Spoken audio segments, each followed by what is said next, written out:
Mesdames et Messieurs les chefs d'État et de gouvernement, Mesdames et Messieurs, j'adresse à tous les peuples que vous représentez le salut fraternel de la France. Monsieur le secrétaire général des Nations Unies, votre responsabilité est immense. La France vous fait confiance. C'est la première fois que je m'exprime au nom de la France à cette tribune. Il s'agit pour moi d'un instant solennel, d'un instant émouvant. Je ne peux m'empêcher de penser à tous ces hommes, avant nous tous, et toutes ces femmes, qui, dans un des moments les plus tragiques pour l'humanité, où le monde risquait de sombrer dans la barbarie, des femmes et des hommes trouvant cette fatalité insupportable, ont su imposer, opposer à la force, à la violence, à la barbarie, la justice et la paix. C'est alors que naquit l'Organisation des Nations Unies. L'Organisation des Nations Unies, Monsieur le Secrétaire général, Mesdames, Messieurs, ce n'est pas une simple construction politique, ce n'est pas une simple construction juridique, c'est un réveil de la conscience humaine contre tout ce qui menace de détruire l'humanité. Je n'ai jamais cru que l'ONU pourrait un jour extirper la violence qui est dans l'homme. Mais ce que je sais au plus profond de moi, c'est malgré tous nos échecs, sans l'ONU, nous n'aurions jamais pu mettre un terme à des conflits qui paraissaient sans issue. Souvenez-vous, Mesdames et Messieurs, le génocide du Cambodge, ce peuple martyrisé par ses bourreaux, l'indépendance de la Namibie, l'indépendance de Timor. Regardez la région des Grands Lacs et en Afrique de l'Ouest. Sans l'ONU, le monde aurait pu connaître une troisième guerre mondiale, sans doute plus effrayante que les deux précédentes. La France est convaincue que l'ONU est le seul remède que nous ayons à dresser contre l'aveuglement et la folie qui parfois s'emparent des hommes. Le message que je veux vous adresser au nom de la France est simple. Dans ce monde où le sort de chacun de nous dépend de celui des autres, l'ONU ne doit pas être affaiblie, l'ONU doit être renforcée. Et la réforme de l'ONU, pour l'adapter aux réalités de ce monde, est pour la France une priorité absolue. Nous n'avons pas le temps d'attendre. C'est à l'échelle planétaire qu'il faut maintenant poser et résoudre les problèmes du monde. Personne sur la Terre ne peut se mettre tout seul à l'abri des conséquences du réchauffement climatique, du choc des civilisations, des grandes épidémies, contre les égoïsmes, contre les fanatismes, contre la haine. Nous avons le devoir de renouveler l'appel à la conscience universelle qui a déjà permis que pour la première fois dans l'histoire de tous les peuples du monde, toutes les nations acceptent de se réunir dans une enceinte commune pour se parler par-delà tout ce qui nous divise. Cet appel à la conscience universelle, c'est un appel à la paix, c'est un appel à l'ouverture, c'est un appel à la diversité et c'est un appel à la justice. La France a toujours cherché à être plus grande pour les hommes que pour elle-même. La France, comme toutes les nations, a au cours de sa longue histoire commis des erreurs et même parfois des fautes. Mais le peuple français a toujours choisi le camp de la liberté et celui de la démocratie. La France est fidèle à ses amis, et aux valeurs qu'elle partage avec eux. Mais la France veut dire que cette fidélité n'est pas une soumission. Cette fidélité n'est pas un enfermement. Cette fidélité, la France veut la mettre au service de l'ouverture aux autres. Je veux dire au monde que la France restera disponible pour parler avec chacun dans le monde, sur tous les continents. Mais je veux dire aussi que l'ouverture, ce n'est pas la démission, que la compréhension, ce n'est pas la faiblesse. La faiblesse et la démission ne sont pas des facteurs de paix, mais des facteurs de guerre. La France et l'Europe en ont éprouvé jadis les conséquences tragiques pour elles-mêmes et pour le monde. Quand on est faible et soumis, alors on se prépare à accepter la guerre. Et nous avons tous le devoir de faire en sorte que cela ne recommence jamais. Il n'y aura pas de paix dans le monde si la communauté internationale transige avec le droit des peuples à disposer d'eux-mêmes et avec les droits de l'homme. Il n'y aura pas de paix dans le monde si la communauté internationale n'a pas une volonté farouche de lutter contre les terroristes. Il n'y aura pas de paix dans le monde si la communauté internationale n'est pas unie dans la volonté d'en finir avec les guerres au Moyen-Orient, dans la volonté d'en finir avec l'horreur du Darfour, avec la tragédie libanaise ou avec le drame humanitaire en Somalie. Je veux le dire en pesant mes mots, il n'y aura pas de paix dans le monde si la communauté internationale fait preuve de faiblesse face à la prolifération des armements nucléaires. L'Iran a droit à l'énergie nucléaire à des fins civiles, mais en laissant l'Iran se doter de l'arme nucléaire, nous ferions courir un risque inacceptable à la stabilité de la région et à la stabilité du monde.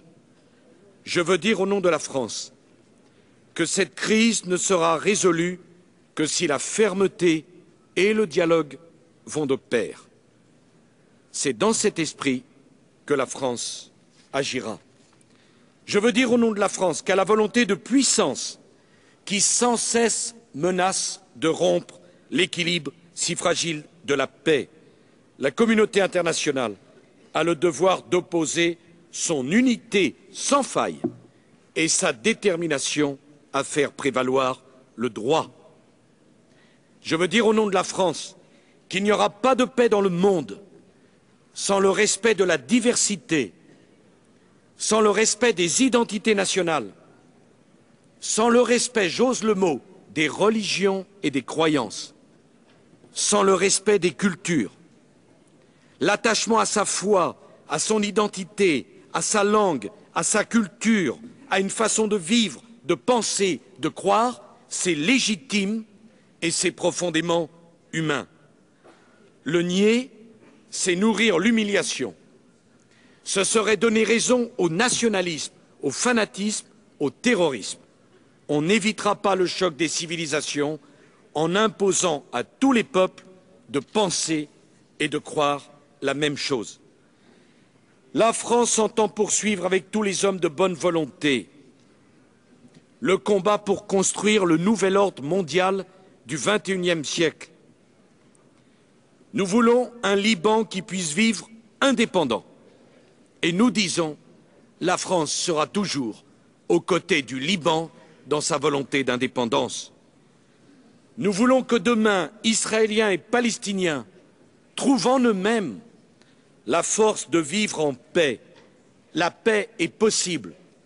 Elle est possible maintenant et nous y mettrons toute notre énergie.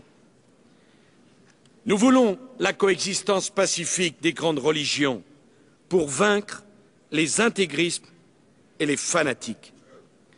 Mais je veux dire avec gravité qu'il y a trop d'injustice dans le monde pour que le monde puisse espérer vivre en paix.